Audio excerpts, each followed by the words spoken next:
2022년 6월 26일 일부 예배를 하나님께 드렸습니다. 오늘 설교 말씀의 주제는 모르던 세계. 성경은 마태복음 5장 1절부터 3절 말씀. 설교는 명문교회 담임 목사이신 이덕진 목사님이 설교하셨습니다. 성경 말씀 읽겠습니다. 마태복음 5장 1절부터. 예수께서 무리를 보시고 산에 올라가 앉으시니 제자들이 나아온지라. 입을 열어 가르쳐 이르시되 심령이 가난한 자는 복이 있나니 천국이 그들의 것임이요. 목사님은 설교를 시작하셨습니다. 할렐루야. 6월 마지막 주일입니다. 예수님이 팔복에 대해서 말씀하셨는데 그 첫 번째인 심령이 가난한 자는 복이 있나니 라는 말씀에 대해서 은혜를 나누고자 합니다. 6.25 전쟁 주일입니다. 북한의 김일성이 중공에 등을 업고 소련의 지원을 받아서 6월 25일 전쟁을 일으킵니다. 우리는 공산 세력 앞에 후퇴를 거듭한 상황에서 미국이 참여하고 UN 16개국이 전쟁에 함께합니다. 결국 민족전쟁이 국제전으로 바뀌게 되었습니다. 중공군이 중간에 개입하면서 흥남 철수 작전이 있었습니다.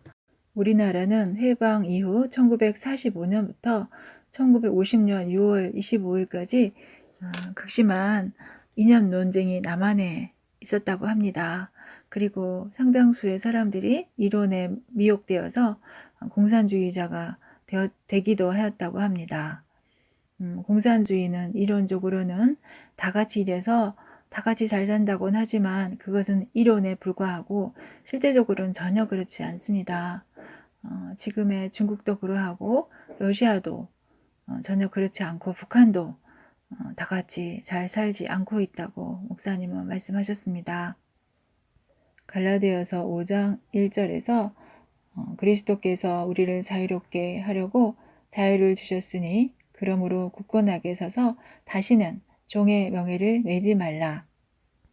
목사님은 이 땅에 사는 우리는 자유라는 것이 얼마나 소중한지 깨닫게 된다고 말씀하셨습니다. 아무리 많은 것을 가지고 있어도 자유가 없으면 노예라고 말씀하셨습니다. 우크라이나 전쟁을 보면서 외국 군대가 우리를 지켜주지 않는다는 것을 말씀하셨습니다. 우리는 이념이 아닌 복음으로만 통일이 되어야 한다고 강조하셨습니다.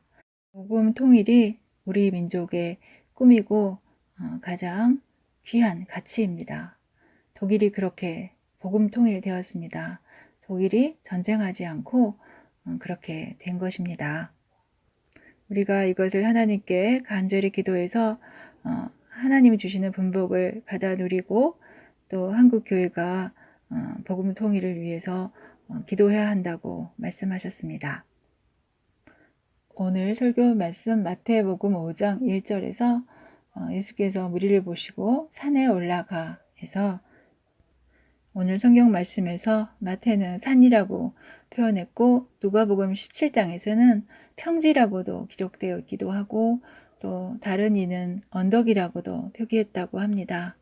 그리고 오늘 본문에서 예수님은 두 가지로 표현하셨는데 선지자 말씀을 인용한 말씀과 때로는 직접 말씀하시기도 했는데 오늘은 본문의 말씀은 입을 열어 가르쳐 이르시되 예수님이 직접 말씀하신 내용입니다.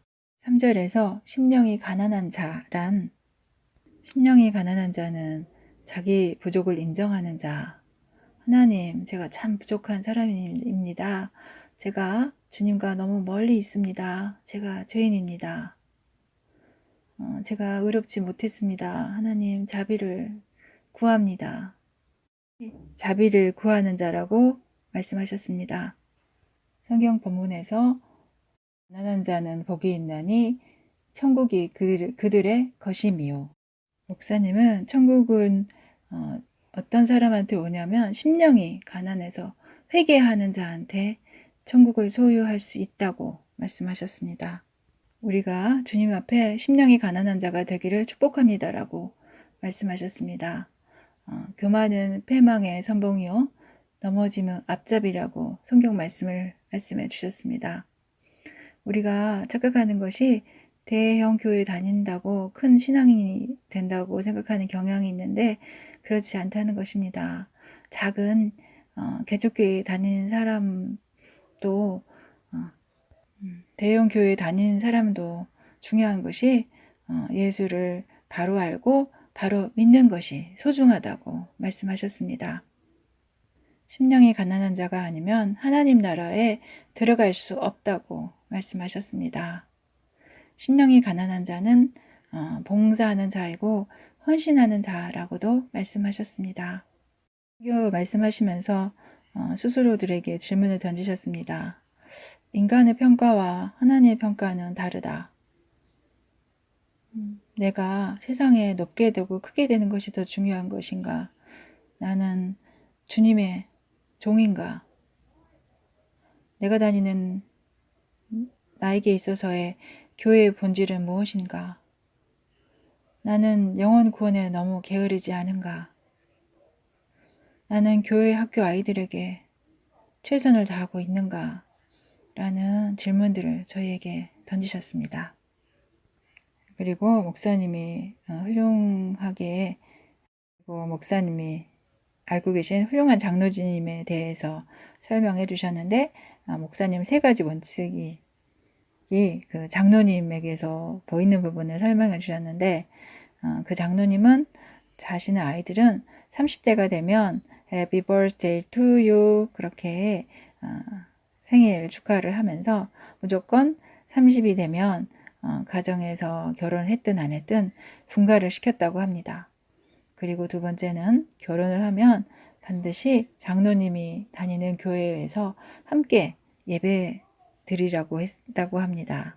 그리고 3번째는 교회 다니는 동안에 목사님 말씀에 무조건 순종하라고 했다고 합니다.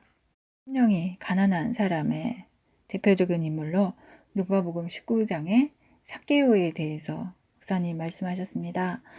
삭개오라는 단어의 뜻은 순수하다, 오염이 되지 않다라는 뜻입니다. 이스라엘은 가장 혐오하는 직업이 세리와 창녀라고 말씀하셨습니다. 삭개오는 그 중에 세리였고 또 세리의 장이었다고 합니다. 세리는 세무서를 의미했는데 여리고와 가이사랴, 가버나움 이렇게 3개의 세무서가 있었다고 합니다. 본문에서 삭개오는 예수님이 어떤 분인가 궁금해서 돌무화과 나무에 올라갔다는 내용이 있죠. 말씀하셨습니다. 삭개오야 속히 내려와라. 내가 오늘 내 집에 유하여야 하겠다라고 말씀하시니 삭개오가 급히 내려와 즐거워하며 예수님을 영접했습니다. 예수님을 영접한 삭개오는 성경 본문에서 이렇게 말합니다. 성경 본문 8절에서 주여 보시옵소서 내 소유의 절반을 가난한 자들에게 주겠사오며 만일 누구의 것을 속여 빼앗는 일이 있으면 내 갑절이나 갚겠나이다. 예수님께서 말씀하십니다. 오늘 구원이 이 집에 이르렀으니 이 사람도 아브라함의 자손이미로다. 이 예수님의 말씀은 심령이 가난한 자에게 주시는 예수님의 축복의 말씀입니다.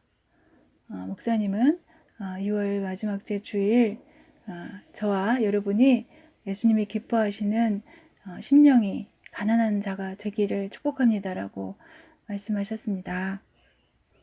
목사님은 마무리 기도해 주셨습니다. 우리가 모르던 세계, 예수님이 말씀하시는 팔복의 세계, 심령이 가난한 자에게 주시는 주님의 축복이 여러분에게 그대로 임하기를 기도합니다. 우리도 천국을 소유한 그들이 되기를 예수 그리스도 이름으로 기도드립니다. 라고 목사님은 마무리 기도해 주셨습니다. 감사합니다.